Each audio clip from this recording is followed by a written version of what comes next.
All right, we got the cylinder off, and so I mentioned that this bolt was a little bent, and it is, but it's still functional. I may end up replacing that bolt because I just don't like bent bolts, but I'm just trying to loosen up the band that's holding on the intake boot.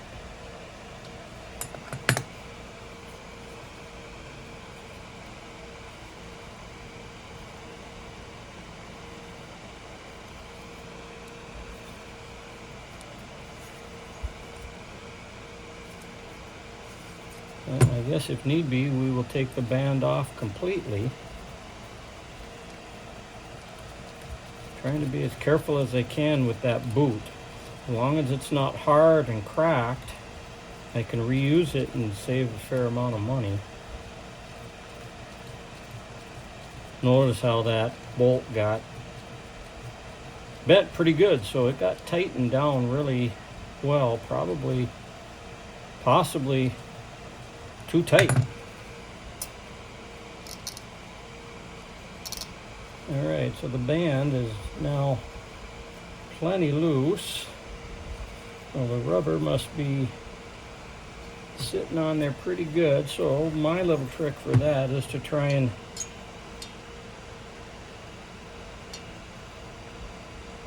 there you go. See how I use the straight edge to just lift up the rubber on both sides here, just to loosen things a little without too much pressure. Again, I don't want to wreck that rubber boot, so I'm hoping maybe I'll do that in a few different locations here to free up. See how there we go, just gently trying to slide that boot off.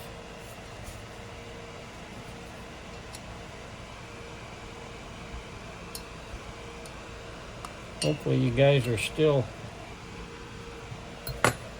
able to follow along here and see what's going on.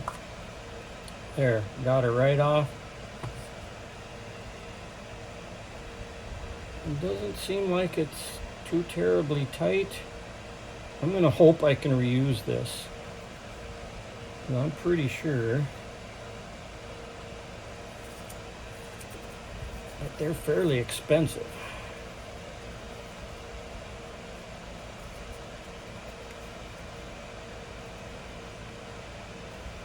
Needs a good cleaning. All right, let's get that in its own bag.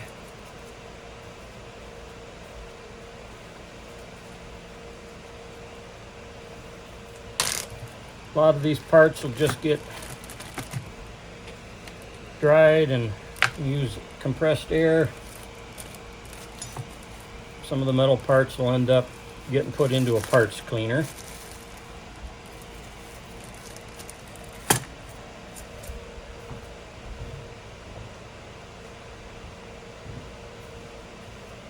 And we're going to try and pretty pliable. It's not cracked and hard, so I want to reuse this sucker.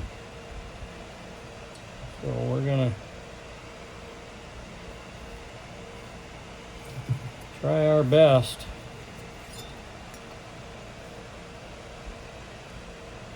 to slide this off so we can reuse the whole thing.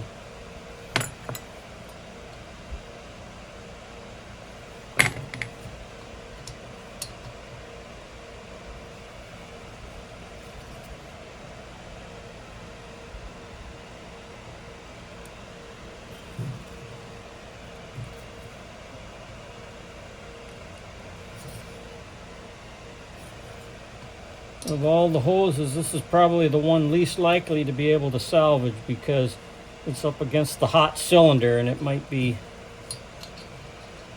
a little bit more difficult to slide off. And it's at pretty much the perfect length, so you can't really afford to cut any length off of it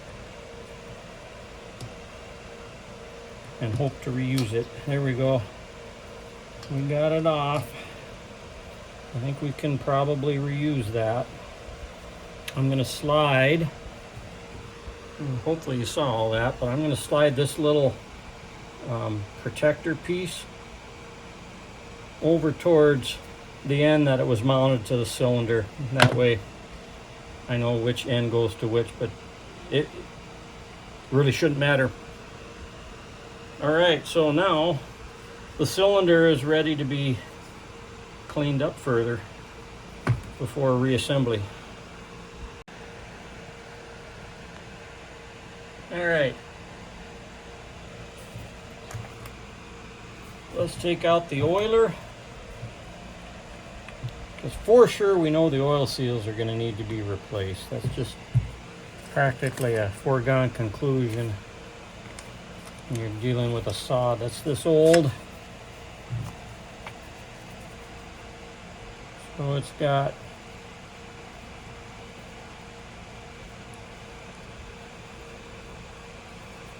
three Allen bolts with 3mm hex.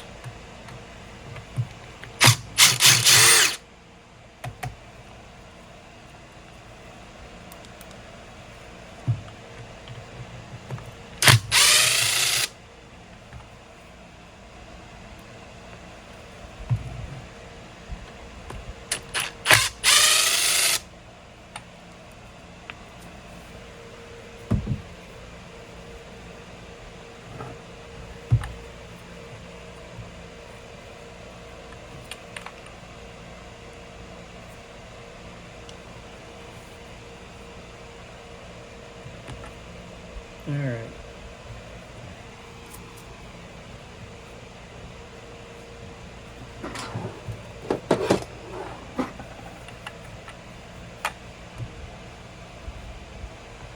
Notice how there's a couple little spots here. You can put a straight edge in. Once you have the bolts out, you're just prying the chassis of that oiler up and out till you get it over the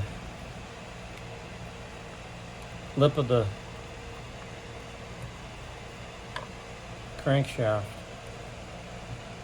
So with this style of oiler, as you can see right here, you see a lot of dirt's going to build up, a lot of gunk. And this isn't the worst I've seen, but basically there's places in here where all that dirt can bypass, and it's getting around the ends. So there's a couple ways you can deal with that. Now that I popped this off, there's a little X-ring O-ring here. There's also an O-ring right around here that needs to be replaced to prevent leakage.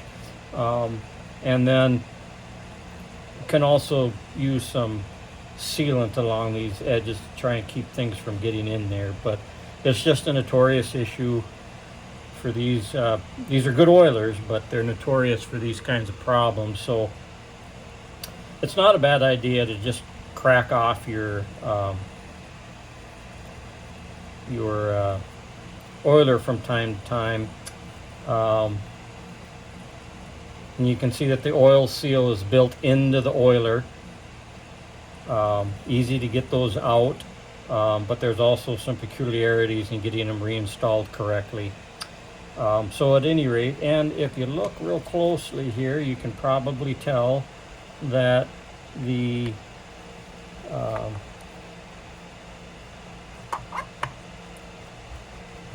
I'm not really feeling too many problems with the crankshaft, but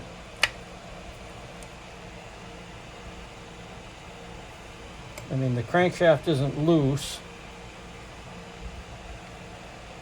but there is some dirt in those bearings. Kind of unsure whether I want to reuse the bearings. Probably will.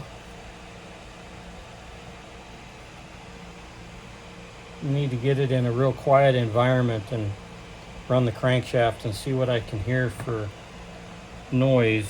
If it's just not silky smooth, you know.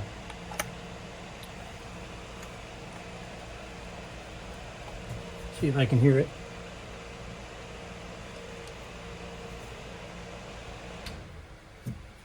turn off my fan in the background.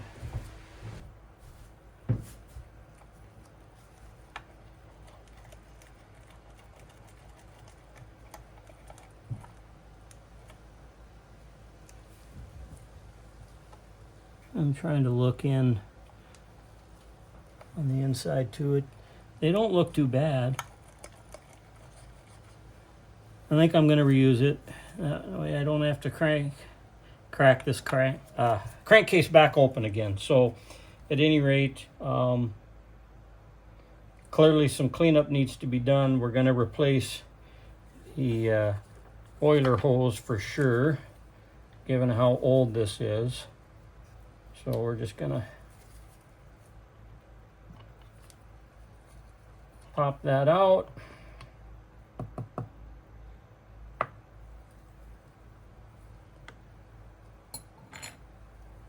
Time for us to probably drain some oil.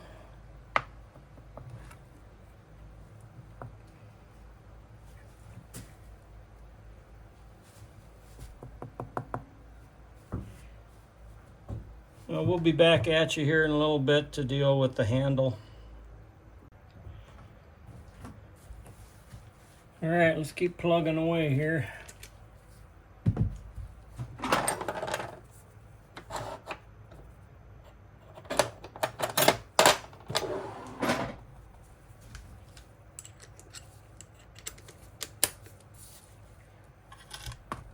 Pull off our plate. Good shape yet. Excellent shape. No problems with any of these parts, so that's all salvageable.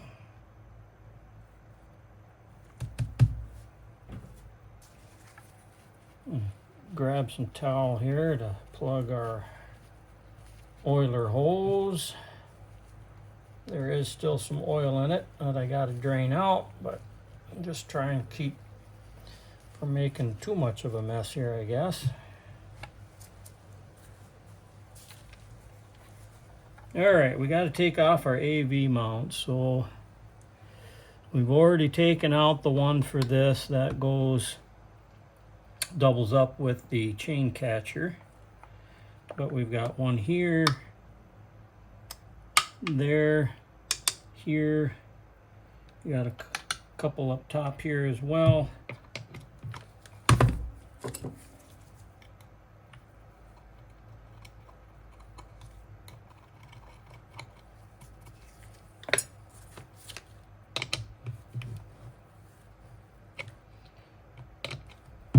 It's going to be a 4mm.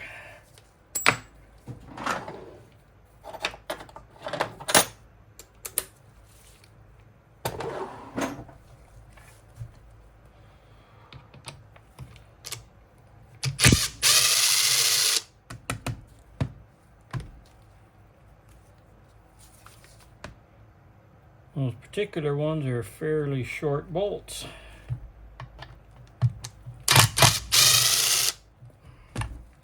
They should all be about the same length bolt, except I think the one for the chain catcher is a little longer. I got that in a separate bag.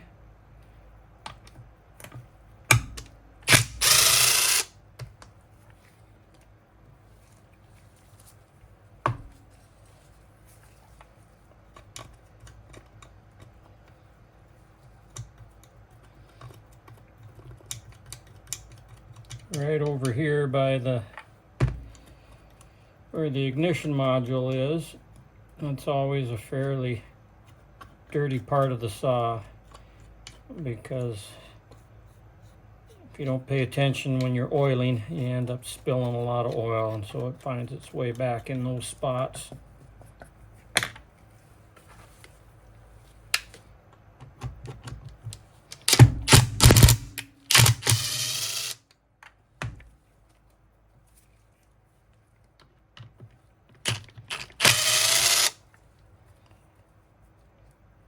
So there's going to be 6 bolts total for your AV mounts that also mount the handle, including the one for the chain catcher. Now that those are done, or loose, should just be able to pull the fuel hose and any associated grommets. In this case, looks like I can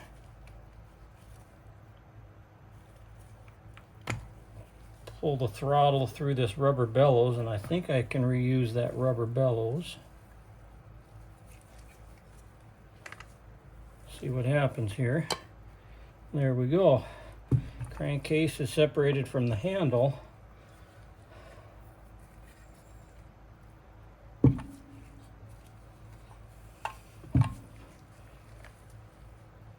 Handle's in good shape. Notice these AV mounts. These are the soft rubber type. And these can be replaced with a hard spring type, which is a better AV mount. These are in perfectly good shape, but I want better AV mounts, so I'm probably going to end up replacing those with some hard spring AVs. Obviously, you need to give this a good cleaning. So there's the fuel vent that was leaking pretty badly. That'll have to be replaced as well. Not much left here. I'll end up taking out the fuel line and the fuel filter, both of which will need to be replaced.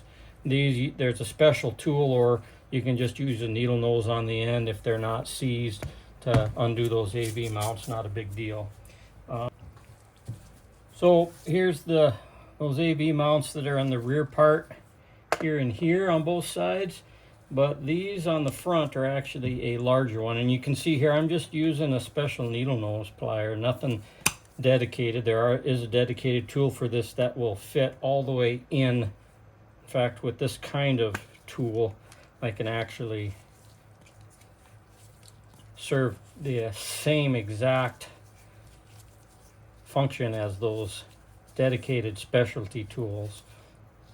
But again, as long as they're not seized in there, a needle nose will work. So you can see you got larger AV buffers here on the front side. So I'm just removing them with this happens to be a snap-on, I think a Talon or something like that. Probably the best needle nose pliers I've ever had, and they're articulating. But you don't need that. You just need but the nice thing about the articulating pliers is I can get a better grip here, similar to what you would get with the customized tool meant for removing these types of AV mounts. And these were not over tightened, and so as a result the chassis tank is in good condition, and no indications whatsoever I'm going to have to replace the tank. Just these various bits and pieces, especially the fuel line. Trigger is fine. I'm not even going to dismantle the trigger. I'm just going to give it a good cleaning with some compressed air. But you can see how I'm able to remove these AV mounts without having to use a specialty service tool that the workshop service manuals call for. Okay, so now we are indeed done with essentially all of the takedown. But the only thing I haven't shown is if I decide to clean up the piston over here, I'm probably going to remove the circlips and pop the piston off so I can do a better job cleaning the piston. All right, so I mentioned before about how pristine the piston was, and cylinder really, and I don't know if you can see here on the exhaust side, but those original score marks, should be able to see those here,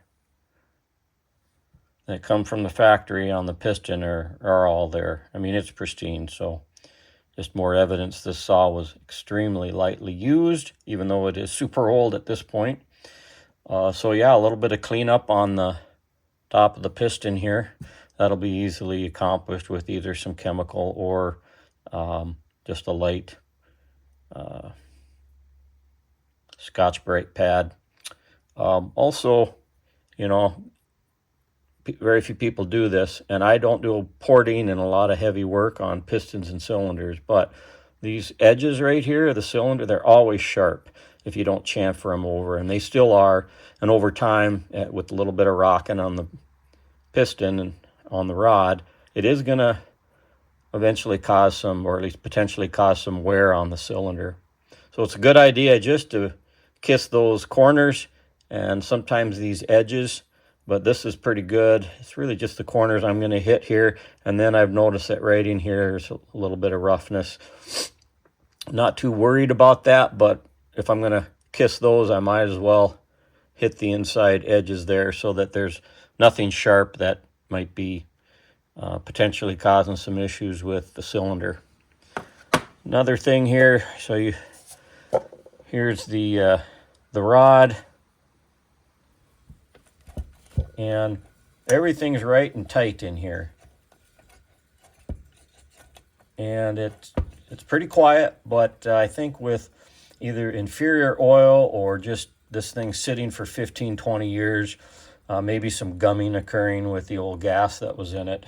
And so what I'm going to do is use some parts cleaner or probably some brake cleaner, and I'm just going to flush the inside out real well, pull the seal here, and I'll also flush the bearing from the outside as well here, and then I'll make sure to copiously cover that with some fresh two-stroke oil.